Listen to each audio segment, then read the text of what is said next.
बात है, अगर उनको बेल हुई है हम इसका खैर मकदम करते हैं, अच्छी बात है।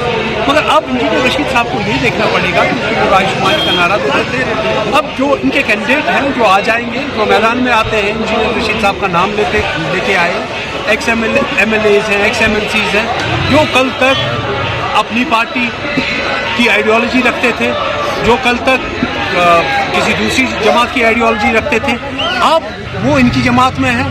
अब वो इनको कैसे डिफेंड करते हैं, इनके मैंडेट को कैसे डिफेंड करेंगे, अब ये देखना पड़ेगा। अब देखना पड़ेगा कि इंजीनियर रशीद साहब जो रायशुमारी का नारा लेके असेंबली में रायशुमारी का नारा देते थे, अब जब अवाम के सामने आएंगे, अवाम उनसे पूछेगी, उनके हर कैंडिडेट का मुहासबा होगा और उन्होंने क्या किया है, उनका रोल क्या रहा है कश्मीर के तई। वो जब UN में जाते थे तो वो वहाँ पे क्या कहते थे कश्मीर के तई, उसका जवाब अब मैं सोच रहा हूँ कि इंजीनियर साहब को देना। फिर जब बाहर आएंगे, पहले जिनको उन्होंने मैंडेट दिया है उनके बारे में उनको पूछा जाएगा कि ये जो लोग थे ये किन की ईमा पे कहाँ UN जाते थे और UN में वो बोलते क्या थे जो इनके कैंडिडेट हैं। तो वो क्या कश्मीरियों के हित में था? अगर वो कश्मीरियों के हित में नहीं था, उनको भेजता कौन था UN?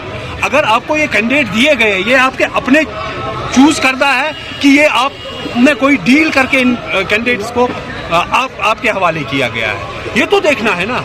वो कैंडिडेट जो UN में कल तक जाते थे और कश्मीरियों की तजलील करते थे, आज वही कश्मीरियों के ये हमदर्द बन के आए हैं। तो इसका तो इंजीनियर साहब को जवाब देना पड़ेगा और मुझे उम्मीद है इंशाल्लाह जब वो बाहर निकलेंगे लोग उनसे पूछेंगे आपके कैंडिडेट्स के, उनके कैंडिडेट्स के बारे में।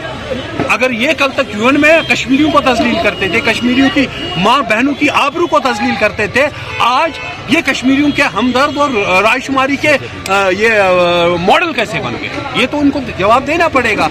और इंशाल्लाह वो आएंगे बाहर तो उनको इन चीज़ों का अवाम को जवाब देना पड़ेगा।